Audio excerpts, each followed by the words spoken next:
Hello, I'm Huazu Yang, a self-expression coach who helps people to move from filling their life by doing to fulfilling their life by being.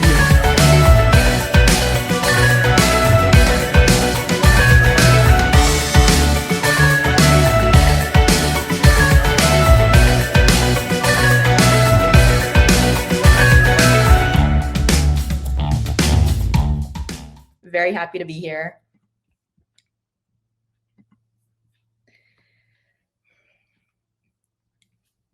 I found myself face down on the floor, instep of each foot alternating, kicking at the floor, feeling my cheeks burning. Even the tears felt hot, wondering, was I feeling hot or was I remembering how I had let my soup boil on the stove 60 minutes ago for too long and caused the smoke detector to go off? I dug out the nutty tasting pieces with sweet potato, not glued to the bottom of a pot with char, and ate those. A burnt smell lingered in the air. I was out of breath from crying out at the floor tile beneath my face, shoulder blades drawing closer together each time as I took a big gasp of air so that I could cry out again. Why did my body take 39 days after being laid off in a pandemic to react this way? It was the soup, wasn't it? My name is Huazu Yang. I coach people in self-expression, helping them to move their lives from being filled with doing to fulfilling their lives by being. Clients and I often talk about emotions. A common intent that comes up as I collaborate with clients is how we nurture a sense of connection with ourselves and people around us when emotions are high, muted, and everything in between. What is connection? Connection with someone is understanding and putting to words someone's feelings and needs. When I'm out of intense emotion, it was a challenge to connect with myself, especially when we are crying. It can be hard to breathe, let alone do anything else.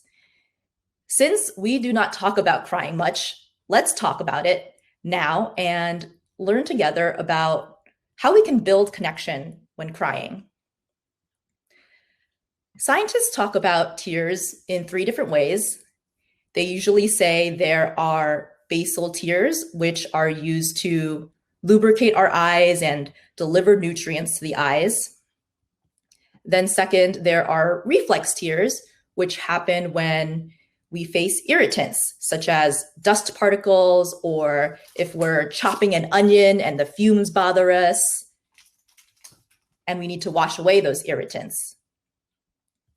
Third, there are emotional tears, which happen when we face emotions that can range from joy to anger to sadness and many others that you can think of.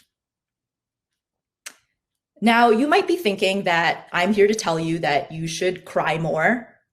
I'm not here to tell you what you should do. Our body has physiological responses and we can accept them.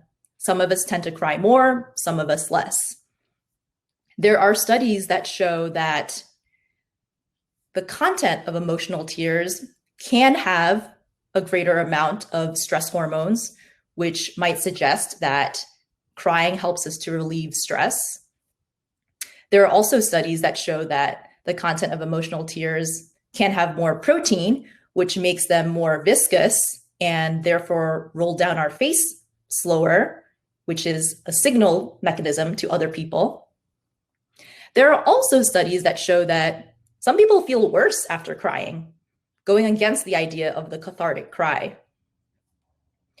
So when science does not have all of the answers for us, what can we do to control what we can control in the face of such an intense emotion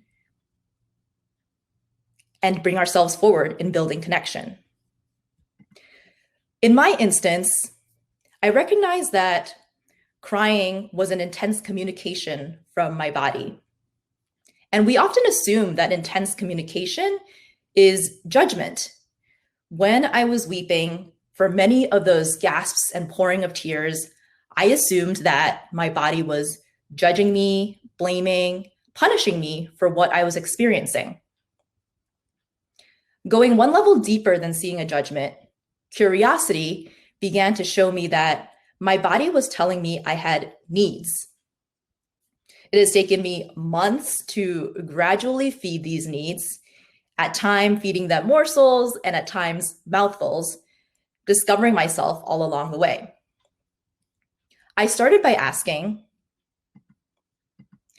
what do I feel? At that time, I felt agitated, bewildered, discouraged, heavy-hearted. Next, I asked, what do I need? And here's where we can often think of strategies for needs and confuse them as needs. So for instance, getting another job is actually a strategy for a need of, say, security, of community, of competence. And so this question really allows us to go deeper and to ask ourselves, what are those fundamental needs that we have? Then I can ask myself, say for each of these needs, what are 3 ways I can meet this need? And here, I like to remind myself to go back to the value of connection. The point is not to race to a solution, but in this case, to find connection with myself, which means that this point of curiosity is another part of that journey, which means that I am not necessarily trying to immediately go and act on all 3 of these ways that I might come up with, but to observe in myself that I might have reactions, I might have feelings in reaction to some of these, where some of them I'm more willing to do, some of them I for some reason have resistance to. And being able to continue that questioning is what can help me to be more connected with myself.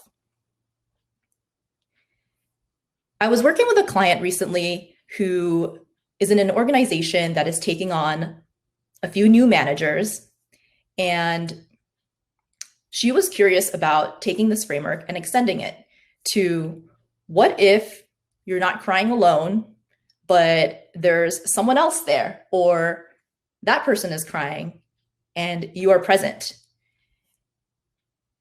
Say you are a manager and you have someone who is having an intense emotional reaction.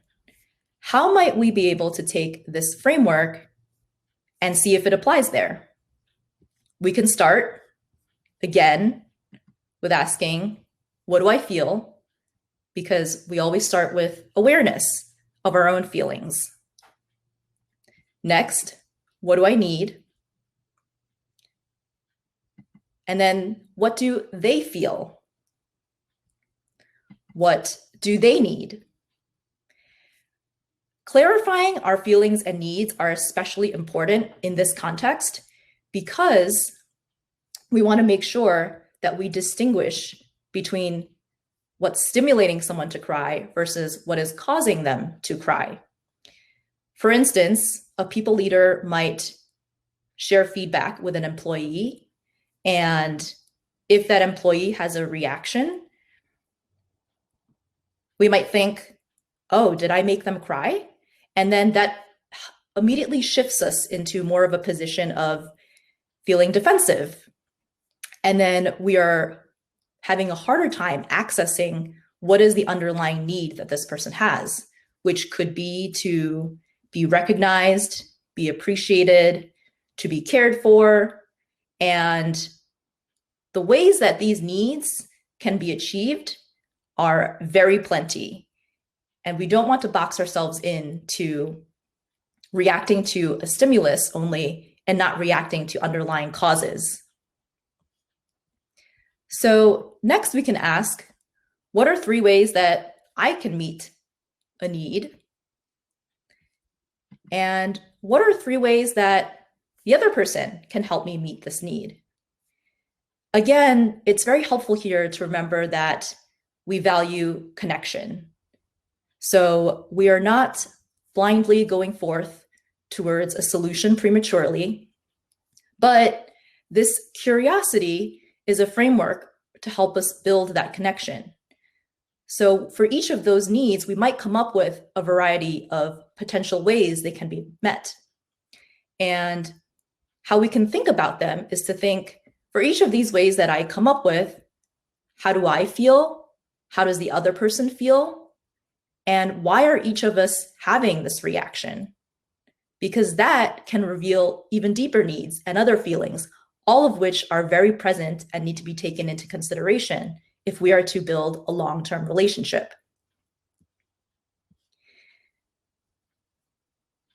I am very glad that in my journey, curiosity has been a wonderful companion. I've learned that curiosity and crying can be a powerful pair, and that they can help us build connection. So the next time that I have tears rolling down my face, I don't know when, but I know it will happen, or the next time that I feel my heart beating really fast, this is a framework that I lean on, and I hope that you will try it too. Let me know how it goes, and we can all have better compassion for ourselves as well as for the people around us. Thank you.